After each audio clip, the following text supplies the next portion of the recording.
कब तक रहेगी, जो लोग व्रत करने वाले हैं उनका व्रत कब करना है, और एकादशी पर जो चावल आदि नहीं खाते हैं उनको यह नियम का पालन करना है।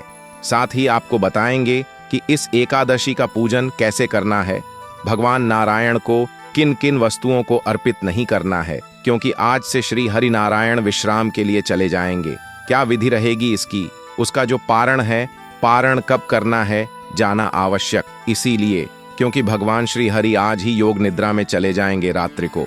और पाल, आप अगले दिन सट्टा करने वाले हैं, नियम क्या रहेंगे, इस व्रत के इस प्रकार से संपूर्ण जानकारी आने वाली देवी सैनी एकादशी, हरिसैनी एकादशी के बारे में आपको प्रदान की जाएगी। आपसे निवेदन है कि वीडियो यदि थोड़ा सा भी अच्छा लगे तो कृपया उसे लाइक अवश्य कीजिए। शास्त्रीय वीडियो होता है, पूरा पंचांग पुराण सबके ऊपर आधारित होता है, सबसे जानकारी एकत्रित करते हैं और उसके बाद आपको वीडियो बनाएं। तो कृपया इस वीडियो को आगे अपने दोस्तों रिश्तेदारों में शेयर जरूर करें, जिससे कि लोग इससे लाभ ले पाएंगे।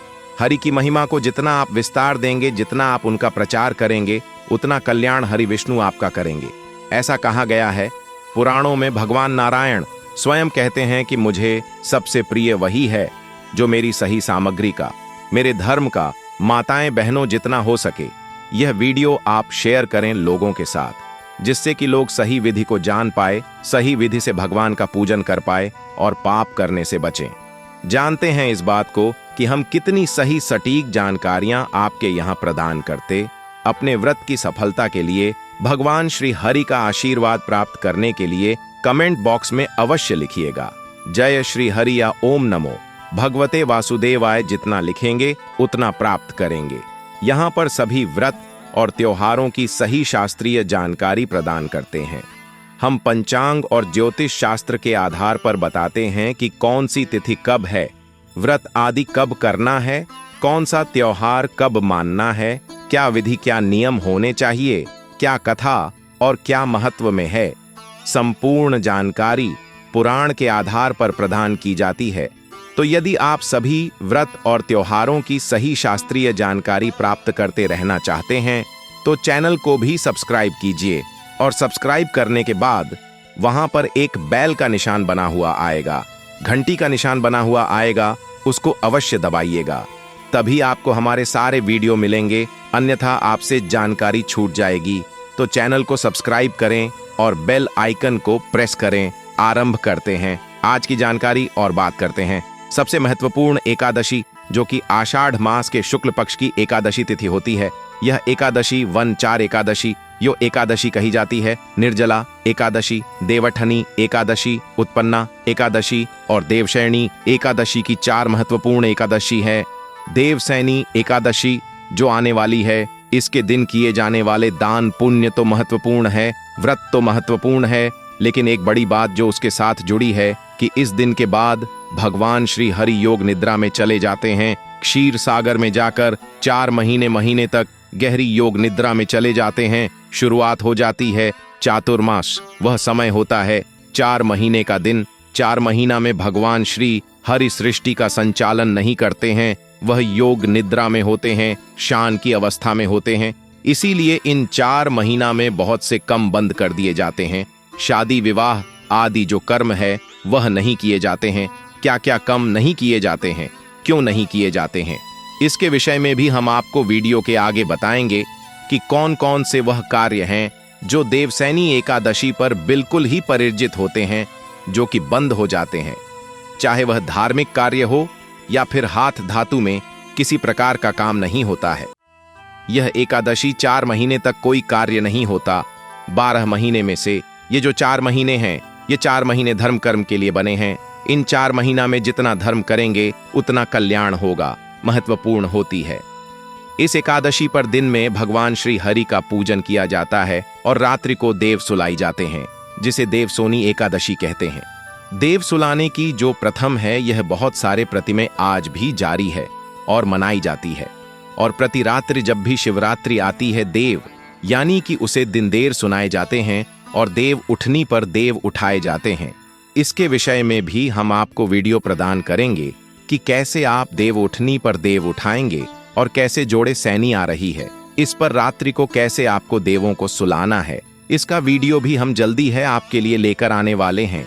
आज केवल चर्चा का विषय है हमारा कि देवशयनी एकादशी है, कब मुहूर्त आदि क्या है, किस विधि से पूजन करना है। तो अभी हम केवल इसके बारे में अच्छी तरह से जान लेते हैं। भक्तों, देवशयनी एकादशी पर भगवान विष्णु 4 महीने की योग्य निद्रा पर चले जाते हैं और सृष्टि का जो भी कार्य कर है वैसे भगवान शिव जी के हाथ में छोड़कर निद्रा पर चले जाते हैं।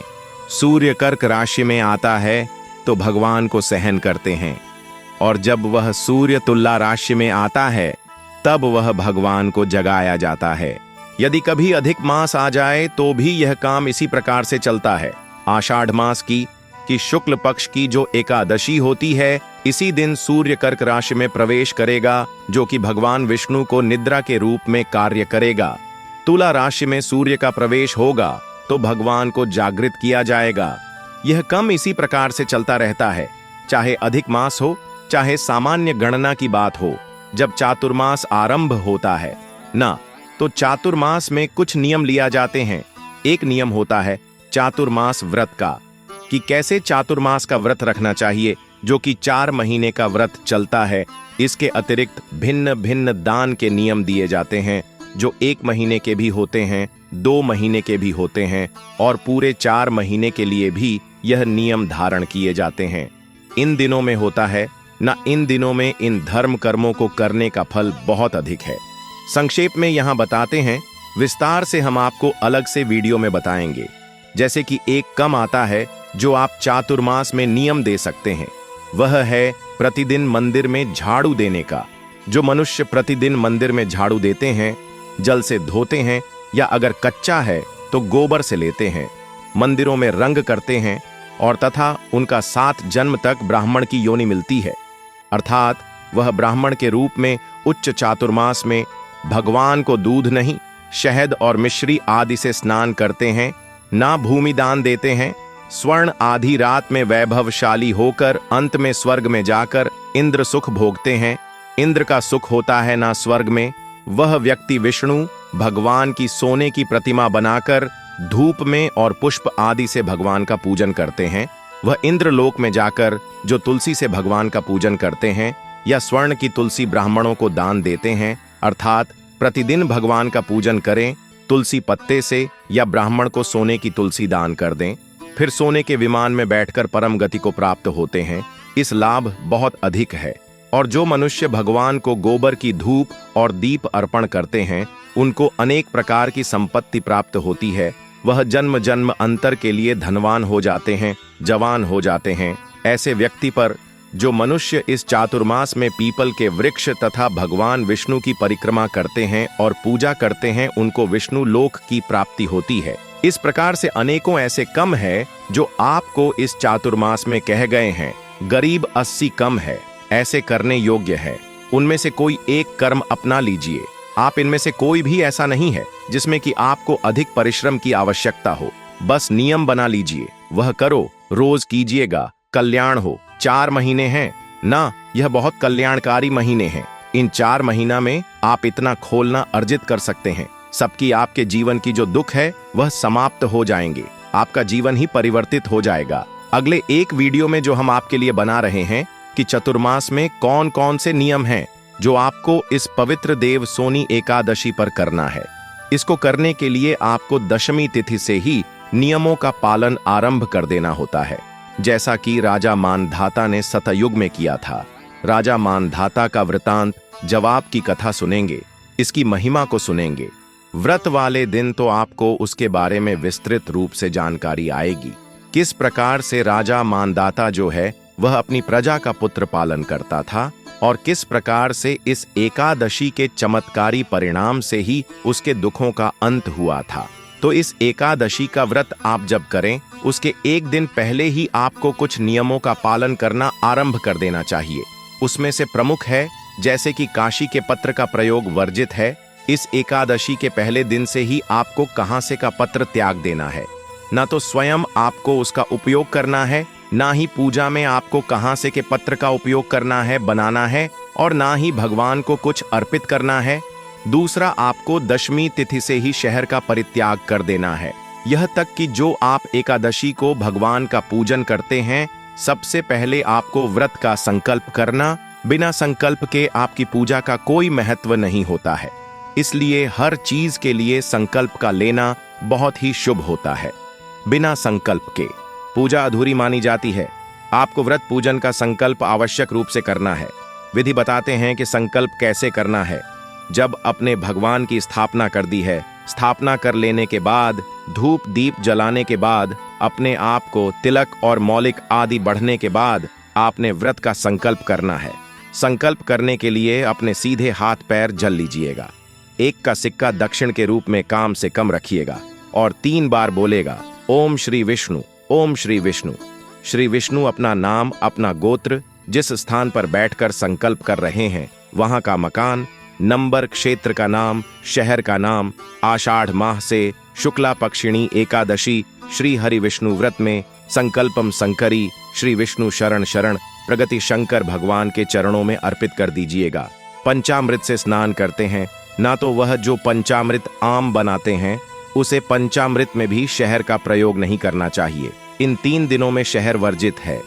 कौन से 3 दिनों? व्रत के 1 दिन पहले की तिथि दशमी तिथि एकादशी जितेंद्र व्रत करते हैं आप, और अगले दिन पारण का दिन। यह 3 दिनों में आपके शहर का प्रयोग नहीं करेंगे, नहीं प्रयोग करना चाहिए, ऐसा शास्त्र कहते हैं। मसूर की दाल वर्जित है। मसूर की दाल का प्रयोग आपको नहीं करना चाहिए। आपको इन दिनों में तामसिक पदार्थ, लहसुन, प्याज आदि का प्रयोग भी नहीं करना चाहिए। हरी पत्तेदार सब्जियां, चने का साथ यह भी दशमी तिथि को त्याज बताया गया है। यह जो आने वाली एकादशी है, देवशयनी एकादशी, बैंगन और मूली पर वर्जित बताए गए हैं। बैंगन और मूली का त्याग भी दशमी तिथि को कर देना चाहिए। एकादशी को तो आप जानते ही हैं कि एकादशी के दिन तो यह सब खाया ही नहीं जाता, लेकिन व्रत के 1 दिन पहले भी इन चीजों को आपको ग्रहण नहीं करना चाहिए। जो सज्जन एकादशी का व्रत करते हैं परंतु मदिरापान और मांसाहार ग्रहण करते हैं, उन्हें भी व्रत के 1 दिन पहले इसका पारिजात करना चाहिए। ऐसा नहीं कि आज हम खा लें और कल एकादशी का व्रत कर लें, उसका कोई लाभ नहीं है। नियम कहता है कि देवसैनी एकादशी का व्रत आप करेंगे, उसके 1 दिन पहले ही आप इस आहार को और मदिरापान को त्याग दीजिए। उसके बाद अगले दिन आप व्रत कीजिए। तो यह वह नियम है जिनका पालन आपको दशमी तिथि को ही आरंभ कर देना है। आप बात करेंगे कि जिस दिन आप व्रत कर रहे हैं उसे दिन क्या करना चाहिए। आपको एकादशी वाले दिन जितना व्रत कर रहे हैं, देवसैनी एकादशी का उसे दिन सूर्योदय से पहले अवश्य उठ जाना चाहिए। प्रयास कीजिए।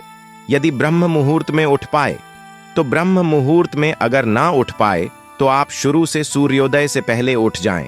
पवित्र स्नान करना चाहिए। हमने पहले भी आपको बताया कि जितना आप पवित्र स्नान करेंगे उतना आपका कल्याण होगा। तो अगर आप गंगा स्नान को जा सकते हैं उत्तम है, नहीं जा सकते हैं तो घर पर गंगा स्नान की विधि हमने बताई है। जैसे कि आप जो नहाने का पानी भरते हैं उसे पत्र को साफ कीजिए, उसमें पहले गंगा जल लीजिए, कुछ गुंडे, और उसमें नॉर्मल पानी डालकर और हर हर गंगे बोलते हुए उत्तर दिशा की ओर मुख करके आप स्नान कर लीजिए। यह आपका कल्याण करेगा। पवित्र स्नान करने के बाद भगवान भास्कर को जल देना है कि आषाढ़ मास की एकादशी है। आषाढ़ मास में भगवान सूर्यदेव के तपन रूप का पूजन होता है और इनका मंत्र है ओम रे नमः, ओम रवि नमः। इसको जितना जपेंगे उतना कल्याण सूर्यदेव करेंगे। आषाढ़ मास में सूर्यदेव को जल देने के बाद अब आप पूजन की सामग्री एकत्र कीजिए और एकादशी व्रत पूजन करने के लिए आसन लगाकर बैठ जाइए। बात आती है जी की पूजन के लिए सामग्री क्या चाहिए कि आप उसे पर एक जगह नोट कर लीजिए, जिससे कि आप उसको पहले से ला सके। यह वीडियो को सेव कर लीजिए, तो आप जब लेने जाएंगे और ले लीजिएगा, आपके पास भगवान की चतुर्भुज रूपी कोई तस्वीर होनी चाहिए। चतुर्भुज जिसमें भगवान के 4 भुजाएं हों, क्योंकि यह जो देवसैनी एकादशी है ना, इसके भगवान के चतुर्भुज स्वरूप का ही पूजन किया जाता है। तो चतुर्भुज स्वरूप की कोई तस्वीर या प्रतिमा मान लीजिएगा। तुमको स्थापित करने के लिए चौकी हो तो चौकी लीजिएगा, उसे पर बचाने के लिए पीला वस्त्र ले लीजिएगा, भगवान को अर्पित करने के लिए पूजा के लिए होली मौली, पान सुपारी, लौंग, इलायची, धूप दीप, नेगेटिव फूल, फूलों की माला, इत्र जानू, यह सामग्री है जो आपने एकत्र करनी है। इसमें से जो सामग्री आपके पास हो वह रहने दीजिएगा, जो ना हो वह आप बाजार से ले आएगा। पंचामृत का प्रयोग भी होगा, तो पंचामृत बनाने के लिए कच्चा दूध, दही की शक्कर और गंगा जल में का प्रयोग होगा। एक तांबे का लोटा जो आपके घर में होगा, यह पूजा पाठ के लिए सारी सामग्री है, इसको एकत्र कीजिए। तांबे का जो लाता है उसमें पहले गंगा जल भारी है, फिर शुद्ध जल भारी है, और आसन लगाकर सारी सामग्री एकत्र करके बैठ जाइए। एक फोन लीजिए, फूल के माध्यम से पहले सारी सामग्री का शुद्धिकरण करेंगे, स्थान का शुद्धिकरण करेंगे। ओम पवित्र हो, पवित्रम सर्वणम माहेश्वरी ओम। इस प्रकार से अपने जाल सीधे देखें और सामग्री का शुद्धिकरण किया है। शुद्धिकरण करने के बाद अब भगवान की स्थापना की जाएगी। अपने सीधे हाथ पैर जल लीजिए और हाथ धो लीजिए। हाथ धोने के बाद आप भगवान के लिए चौकी पर चाहिए। चौकी पर एक पीला वस्त्र जो कि आप पहले से लेकर रखा हो उसे बचाइए। हाथ में पुष्प लीजिए। भगवान नारायण से, चतुर्भुज स्वरूपी भगवान विष्णु से निवेदन कीजिए कि हे भगवान विष्णु, हम आपका पूजन कर रहे हैं, आपका आवाहन करते हैं कि आप यहाँ आए और हमारे इस पूजन को स्वीकार करें। यह पुष्प हम आपको आसन के रूप में अर्पित कर रहे हैं, इन्हें आसन के रूप में स्वीकार करें और यहाँ पर विराजमान हो। इस प्रकार से भगवान से निवेदन करते हुए वह पुष्प वहां अर्पित कर दीजिए। भगवान की तस्वीर या प्रतिमा जो भी आपके पास है उसको स्थापित कीजिए। उनके सामने घी का दिया रखिए। सीधे हाथ की ओर धूप रखिए। धूप और दीप दोनों को प्रज्वलित कर दीजिए। अब आप हाथ धो लीजिए। हस्तरक्षण, सीधे हाथ पर चलने के हाथ धो लीजिए। एक चम्मच से एक चम्मच जल अपने हाथ पर लीजिए और आज मणि कीजिएगा, ग्रहण कीजिएगा। आय नमः, माधव नमः, जल को लीजिए और पी लीजिए। ओम केशवाय नमः, जल को लीजिए, पी जाइए। ओम नारायण नमः, जल को लीजिए, पी जाइए। ओम अर्षिकेश बाय नमः, उसके बाद आपके हाथ धो लेना है। ओम हॉस्टल नमः नमः, उसके बाद आपको नमः तिलक कीजिए। परिवारी जो भी लोग पूजा कर रहे हैं उनका तलाक कीजिए और मौली हाथ में बांध दिए। जो लोग पूजा में बैठे हैं उन सभी के हाथों में मौली को बंद लीजिए। उसके बाद आपको भगवान नारायण का पूजन करने के लिए उनके सामने एक पत्र रख दीजिए, कटोरी रख दीजिए जिसमें आप पूजा की सामग्री अर्पित करेंगे, जिससे कि वह इधर उधर न पहले और पैरों में न आए। अब आप भगवान को सबसे पहले पद्य अर्घ अजमानी अर्पित करेंगे। अर्पित करने के लिए एक एक मंत्र पर एक एक चम्मच जल भगवान को अर्पित कीजिएगा। जिनके पास प्रतिमा है वह प्रतिमा को स्नान कराएगा। आगे की जब बात आएगी तो वह आज शंकर से दीजिएगा, बाद ही कल्याणकारी रहेगा। और जो तस्वीर पर पूजन कर रहे हैं वह उनके सामने रखे हुए पत्र में जल अर्पित कीजिएगा। ओम भूर्भुव स्वः। एकादशी व्रत पूजा निमित्ता देवसैनी एकादशी पद्यम समर्पयारी नमः पद के रूप में एक जल दीजिए और वह अर्पित कीजिए। ओम भूर्भुव सवाना महाभारत समर्पयारी के रूप में एक चम्मच जल लीजिए, अर्पित कीजिए। अजमानी करने के बाद अब आप भगवान को स्नान करेंगे। प्रेम से स्नान के लिए जलातीत कीजिए। ओम भूर्भुवा स्वाहा नमः। जल से स्नान करने के बाद आपको श्री हरि विष्णु की प्रतिभा या मूर्ति को पंचामृत से स्नान करना। पंचामृत बनाने के लिए आपको दूध दही की शहर का प्रयोग बिल्कुल भी नहीं करना है। बाकी अन्य सामग्री आप पंचामृत बनाकर श्री हरि विष्णु का स्नान कर सकते हैं। पंचामृत स्नान करने के बाद आप भगवान को पुनः शुद्ध जल से स्नान कराएंगे। ओम भूर्भुवा स्वाहा श्री विष्णु नमः जलम समर्पयामि नमः झालर की कीजिए। भगवान को शुद्ध जल से नहलाने के बाद भगवान को वस्त्रक्षित करेंगे। वस्त्र के रूप में मौलिक का एक टुकड़ा तोड़ेगा और वह भगवान को अर्पित कीजिएगा। ओम भूर्भुव स्वश्री विष्णोई नमः वस्त्रम समर्पयामि नमः। मौली का एक टुकड़ा लीजिए, उसको तलाक कीजिए और वस्त्र के रूप में श्री हरि विष्णु को अर्पित कीजिए। कुमकुमड़ी से तिलक करके और वह यज्ञ पवित्र पित कीजिएगा। ओम भूर्भुस्व विष्णु नमः जग्गु पवित्रम समर्पयारी नमः करने के बाद आप भगवान को इतरापित करेंगे। इत्र के रूप में आप इत्र को पुष्प पर लगा लीजिए और वह अर्पित कीजिएगा भगवान। ओम भूर्भुवा स्वाहा श्री विष्णु नमः एत्राम समर्पयामि नमः। इत्रापित करने के बाद अब भगवान को आप तिलक लगाएंगे। ओम भूर्भुव सवारी राम ही वेलकम तिलक पुष्प अर्पित करेंगे। भगवान को तो फूलों की माला है तो माल पहनाएगा, पुष्प अर्पित कीजिएगा। ओम भूर्भुव स्वष्पम समर्पयारी कीजिए। प्रेम से पुष्प अर्पित करने के बाद फूलों की माला पहनने के बाद भगवान को धूप दिखाएंगे और दीप दिखाएंगे। ओम भूर्भुव स्वाहा, ओम भूर्भुवा स्वाहा।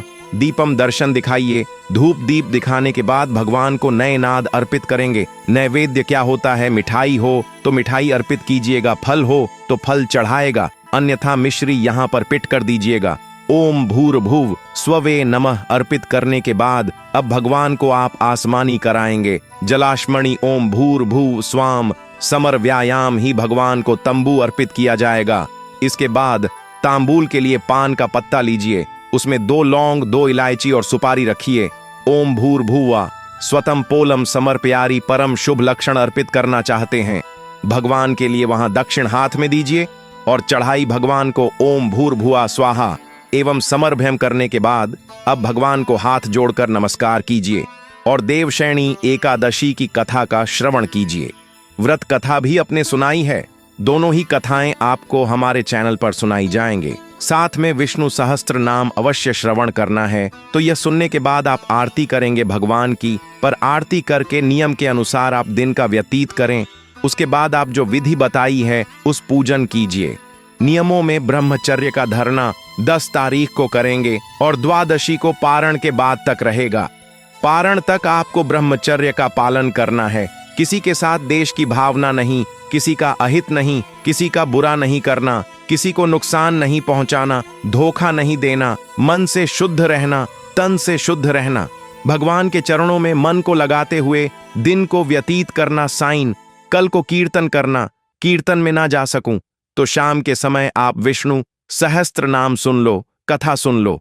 खाने का मतलब है कि आपको एकादशी के दिन भगवान की भक्ति में लिंग रहना है, तभी आपको पुण्य फल की प्राप्ति होगी। चलिए भक्तों जान लेते हैं कि एकादशी का टाइम क्या रहेगा, व्रत रखने का क्या समय रहेगा, व्रत पर का क्या समय रहेगा, पूजा का शुभ मुहूर्त कितने बजे करना है, यह सब जानकारी भी हम जान लेते हैं। एकादशी तिथि प्रारंभ 5 जुलाई 2025 शनिवार शाम